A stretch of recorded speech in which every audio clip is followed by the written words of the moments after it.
سورہ سجدہ، اس سورہ پاک میں 3 رکوع اور 30 آیات بینات ہیں۔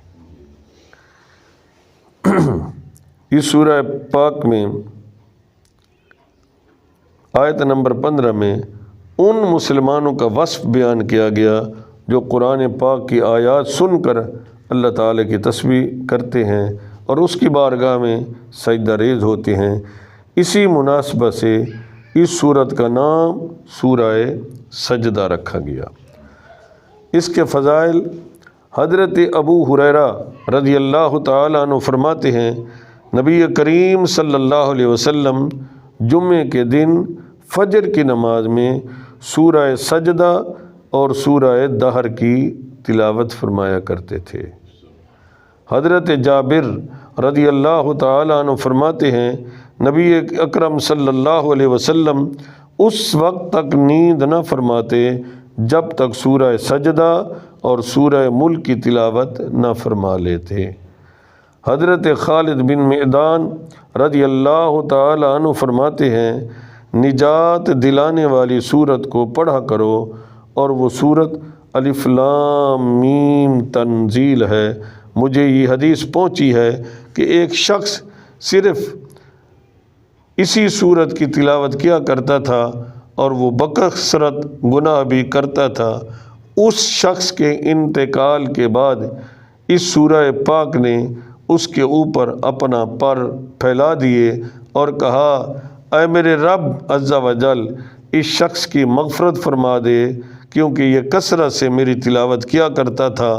اللہ تعالیٰ نے اس شخص کے بارے میں اس سورہ پاک کی شفاعت کو قبول فرمائی اور فرمایا، اس کے ہر گناہ کے بدلے میں ایک نیکی لکھ دو اور اس کا ایک درجہ بلند فرما دو۔ اس سورہ سجدہ کے مضامین مختلف ہیں کہ اس سورت کی ابتدا میں یہ بیان کیا گیا، قرآن اللہ تعالیٰ کی وہ کتاب ہے جو اس نے اپنے حبیب صلی اللہ علیہ وسلم پر نازل فرمائی اور اس چیز میں شک کی کوئی گنجائش نہیں ہے۔ نمبر 2، نبی کریم صلی اللہ علیہ وسلم کی رسالت کو ثابت کیا گیا اور مشرکین کے اس نظریے کو رد کیا گیا جو قرآن حضور اقدس صلی اللہ علیہ وسلم نے اپنی طرف سے بنایا ہے۔ اللہ تعالیٰ کی وحدانیت اور قدرت پر دلائل دیے گئے ہیں۔ سورہ احزاب کا تعارف، اس سورہ پاک میں 9 رکوع اور 73 آیات بینات ہیں۔ احزاب حزب کی جمع ہے، اس کا معنی گروہ، جماعت اور لشکر۔ اس سورہ پاک کے دوسرے اور تیسرے رکوع میں غزوہ احزاب کا ذکر کیا گیا۔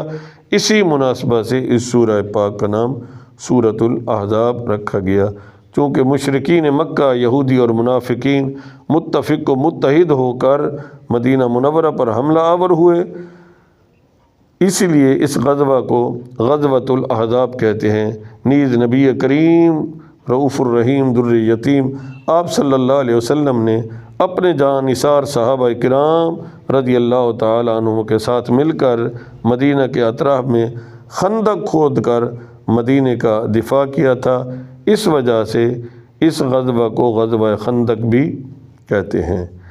اس کے اندر بھی مختلف مضامین ہیں کہ اس سورت کی ابتدا میں حضور اقدس صلی اللہ علیہ وسلم کو اللہ تعالیٰ کے خوف رکھنے پر قائم رہنے، کفار اور منافقین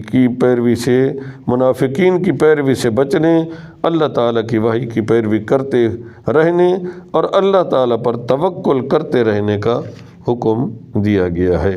حضور پر نور آپ صلی اللہ علیہ وسلم کی ازواج مطہرات کو چند احکامات دیے گئے ہیں، نیز پردے کے متعدد احکامات بیان کیے گئے ہیں، اور حضرت زینب رضی اللہ تعالی عنہا کا نکاح کا واقعہ بھی اسی کے اندر بیان کیا گیا ہے۔ مزید یہ شرعی احکام بیان کیے گئے ہیں کہ بیوی کو ماں جیسا کہہ دینے کا حکم، یہ نمبر 2 یہ بتایا گیا رشتہ دار ایک دوسرے کے وارث ہوتے ہیں، کوئی اجنبی دینی برادری کی وجہ سے کسی کا وارث نہیں ہوتا۔ نمبر 3 کسی کو منہ بولا بیٹا بنا لینے کا حکم نمبر 4 نکاح کے بعد بیوی کو ہاتھ لگائے بغیر طلاق دینے کا حکم۔ نمبر 5 مسلمان عورتوں کو پردہ کرنے کا حکم بھی اسی سورہ پاک کے اندر نازل کیا گیا۔